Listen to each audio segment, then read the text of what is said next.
반갑습니다. 자주 만나서 행복합니다. 2020년 4월 24일 금요일 하나님 앞에 우리가 이 고난의 날에 정식기도 할 수 있는 은혜 주신 걸 감사하고요. 이 정식기도에 참여한 여러분을 주님의 이름으로 환영합니다. 저와 여러분은 큰 복을 받은 사람입니다. 오늘의 제목은 응답의 확신.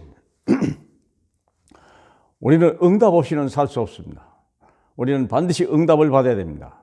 내 힘 가지고는 세상을 살 수도 없고 세상을 살릴 수도 없습니다. 그래서 우리는 반드시 응답을 받아야 됩니다. 오늘 말씀의 제목은 요한일서 5장 14절 15절입니다. 요한일서 5장 14절로 15절입니다. 봉독합니다. 그를 향하여 우리가 가진 바 담대한 것은 이것이니 그의 뜻대로 무엇을 구하면 들으심이라.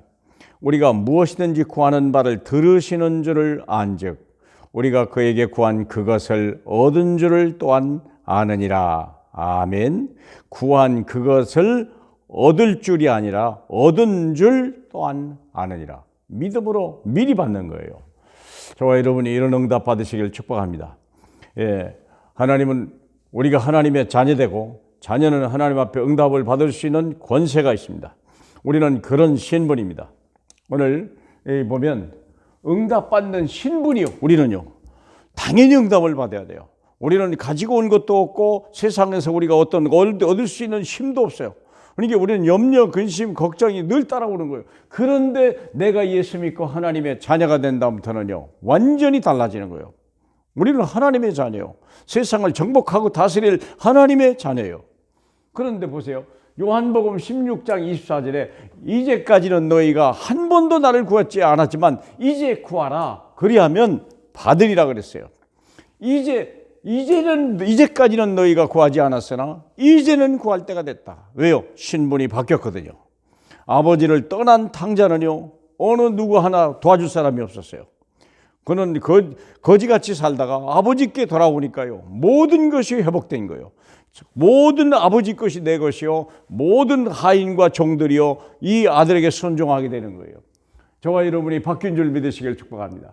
그렇기 때문에 마가복음 11장 23절에 누구든지 이 산더러 바다에 옮기우라 하여도 하면 그대로 되었을 것이요. 믿고 의심치 아니하면 된다고 그랬어요. 누구든지 그래요. 하나님의 자녀된 사람이면 누구든지. 24절은 무엇이든지 구하는 것은 받은 줄로 믿으라 그랬어요. 그러면 그대로 되리라. 아멘. 우리는 당연히 응답을 받아야 되고 응답을 주시려고 기다리신 분이 있어요. 얼마나 감사한 일입니까? 더 놀라운 건 뭐냐면 마태복음 7장 7절로 11절에 보니까 하나님이 구하라 주실 것이요 두드리라 열릴 것이라고 말했으면서도 너희 세상에 악한 아버지라도 자기 자식이 떡을 달라 하는데 돌을 주겠으며 생선을 달라 하는데 뱀을 줄 자가 있겠느냐. 너희 악한 부모라 너희 자식이 좋은 것 주지 않겠냐. 하물며 너희 하늘 아버지가 어찌 좋은 것을 주지 않겠냐. 사랑하는 여러분, 항상 좋은 걸로 오는 줄 믿으시길 축복합니다. 지금 응답이요 마음에 안 들을 때도 있어요. 응답의 수준이나 응답의 분량이나 응답의 때가 안 맞을 수 있어요. 그러나 염려하지 마세요. 우리 하나님은 우리를 더 잘하시는 분이요. 항상 좋은 때 좋은 것으로 주신다는 사실을 믿으시기 바랍니다. 여러분은 하나님의 자녀예요. 그러면 내 응답의 기준이 있어요. 응답이 아무게 막 주는 게 아니에요. 기준이 뭐냐면 야고보 4장 2절에 너희가 얻지 못하면 구하지 않았기 때문이요. 여러분 기도했으면 염려하지 않았어요 혹시? 그냥 불평하지 않았어요 혹시? 그런데 예수 이름으로 기도해보라는 거예요. 하나님 앞에 믿고 기도하는 사람 되길 바랍니다. 그리하면 너희가 얻지 못한 것은 구하지 않았기 때문에. 이 말을 역설적으로 얘기해 보세요. 기가 막히잖아요. 여러분 우리는 당연히 모든 매사를 다 기도 응답을 받아요. 모든 문제를 기도로 다 바꿔버리라. 그리고 육신의 것을 왜 구해도 얻지 못하는 것은 육신을 위하여 구했습니다. 이 말이 무슨 말입니까? 굉장히 섭섭하죠. 저도 예전에는 그랬어요. 이 말이 무슨 말이냐면 육신의 것이 필요 없다는 말이 아니에요. 육신의 것은 내가 하나님의 자녀냐? 당연히 되겠다. 그렇죠? 마태복음 6장 33절에 있잖아요. 31절에 너희는 무엇을 먹을까 마실까 염려하지 마라. 이는 이방인들이 구하는 것이요 너희 하늘 아버지께서는 너희에게 당연히 있어야 할 줄 아시느니라. 다 주시겠다는 거예요. 다 주시겠다는 거예요. 마태복음 6장 33절에 뭐라고 되어 있습니까? 먼저 나라와 의를 구하라. 그리하면 이 모든 것을 더하리라. 이 말이 뭡니까? 먼저 나라와 의가 뭡니까? 네가 하나님 백성이냐? 그게 나라요. 네가 의인이냐? 네가 하나님의 아들이냐? 그 말입니다. 네가 구원받았냐? 하나님의 자녀 맞냐? 네가 그러면 하나님의 백성이고 네가 내 아들이 맞냐? 그러면 이 모든 것을 더해주겠다. 사랑하는 여러분, 믿으시길 축복합니다. 뭘 요구하는 게 아니에요. 우리가 뭐 행위가 필요한 게 아니에요. 그러니까 육신의 것을 구할 필요가 없다는 거예요. 그 말의 의미는 그렇다면 뭐냐? 요한일서 5장 14절에 우리가 가진 바 담대한 것은 이것이니 주의 뜻대로 무엇을 구하면, 주의 뜻대로, 하나님의 뜻이 이 땅에 이루어지다. 하나님의 뜻이 이 땅에 이루어지는 것이 하나님의 소원이요. 우리가 먹고 마시는 건 다 알아요. 욕심을 낼 필요도 없어요. 하나님의 뜻대로 행하는 자가 하나님의 자녀예요. 믿습니까? 하나님의 뜻대로 사시길 바랍니다. 하늘 뜻이 뭡니까? 이 땅에 전도와 선교예요. 이 땅에 하나님 나라가 임하는 거예요. 그것을 위해서 그러는 거예요.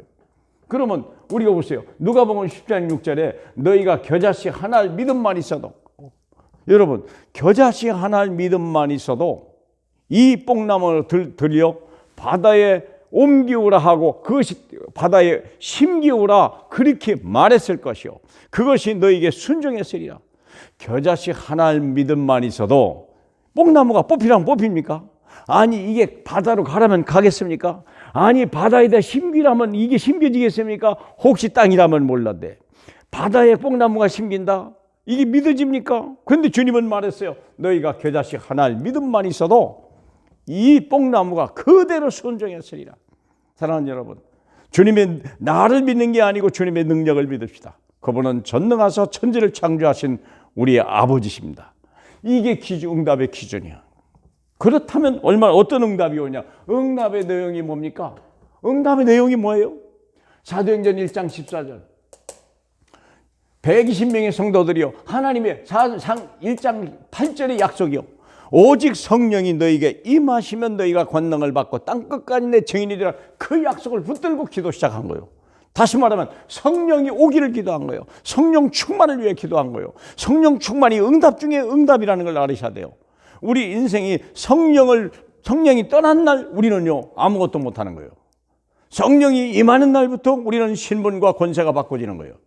창세기 1장 27절 28절 그게 원래 하나님이 아담과 하와를 만들었던 신분이요, 하나님의 영상을 따라. 그러니 모든 만물이 복종하고 순종하게 할 수밖에 없는 거 아니겠습니까? 그러나 우리가 하나님 앞에 범죄하고 나고 하나님이 신이 우리에게 떠난 날부터 우리는요 오히려 세상의 종이 돼버리는 거예요. 만물이 우리에게 순종하지 않는 거예요. 그런데 성령이 오니까 만물이 순종하는 거예요. 생각해 보세요. 초대교회 마가다락방에 하나님의 성령이 약속대로 임했거든요. 각 사람 머리 위에. 그랬더니 거기에 5가지 힘이 임하고 5가지 전도의 문이 열리기 시작하고 5가지 시간표가 막 움직이기 시작하는 거예요. 사랑하는 여러분, 생각해 보세요. 세상을 뒤집는 아무 연약한 자요, 무식한 자요, 정말 작은 자들이었는데요, 하나님이 성령이 오니까요 안진뱅이를 일으키는 역사이고 예루살렘을 뒤집어 버린 거 아닙니까? 사마리아에 빌립이라는 사람이 사마리아에 갔는데요, 이 사마리아 성이 슬픔의 땅이요 기쁨의 땅으로 바꿔버린 거예요. 이러한 저에게 이런 응답이 있기를 원합니다. 무엇이 응답입니까? 응답 중에 응답, 성령 충만함. 여기 구약을 보면요, 보세요. 창세기 41장 38절에 보면요, 요셉이라고 하는 사람이 애굽의 왕 앞에 갔는데 왕이 꿈꾼 것을요 그대로 해석해 준 거예요. 그러니까 왕이 한 말이에요. 이렇게 하나님의 신에 감동된 사람을 우리가 어디서 또 얻으리요? 그리고 총리를 만들어 놨잖아요. 젊은 청년을, 30살밖에 안 되는 신분도 잘 모르는 청년을, 출신도 잘 모르는 청년을요. 사랑하는 여러분, 우리가 신분, 출신이 육신적인 신분, 육신적인 배경이 중요한 게 아니에요. 하나님의 영에 감동된 사람, 그렇죠? 이런 사람을 세상을 찾는 거예요. 이런 사람이 세상을 뒤집는 거예요. 응답 중에 응답. 사무엘상 6장 13절 그날 이후 다윗이 여호와의 신에 크게 감동되더라. 하나님의 사무엘이 다윗에게 기름을 부었는데요. 성령의 기름을 부었는데요. 하나님의 영에 감동되고 그때부터 사울이 있던 악신을 쫓아내고요. 골리앗을 물리치기 시작하고요. 마침내 왕이 되고 하나님의 성전을 짓고요. 하나님의 능력 중에 능력, 응답 중에 응답, 성령 충만함. 사랑하는 여러분, 물론 뭐 필요하면 구하세요. 그러나 이미 다 와 있는 거예요. 사실 구할 필요 없어요. 우리는 하나님의 뜻만 이루어지 먼저 나라와 의를 구하면요 다 되는 거예요. 사랑하는 여러분, 진실로 참 믿음을 가지고 응답하시고 응답 중에 최고의 응답 성령 충만을 받으시길 주님의 이름으로 축복합니다. 할렐루야. 감사합니다. 응답의 확신을 주시니 감사합니다. 내가 응답받을 신분이 된 걸 감사하고 응답받을 수 있는 그 기준을 알게 하시니 감사하고 응답의 참 내용을 알게 하시니 감사합니다. 매일 응답이요 24시간 응답이요 모든 것이 응답이 되는 하나님의 사람들로 이 어려울 때 오히려 하나님의 모든 사람 앞에 정인될 수 있도록 응답의 모델로 복 주시옵소서. 예수님 이름으로 기도하옵나이다. 아멘.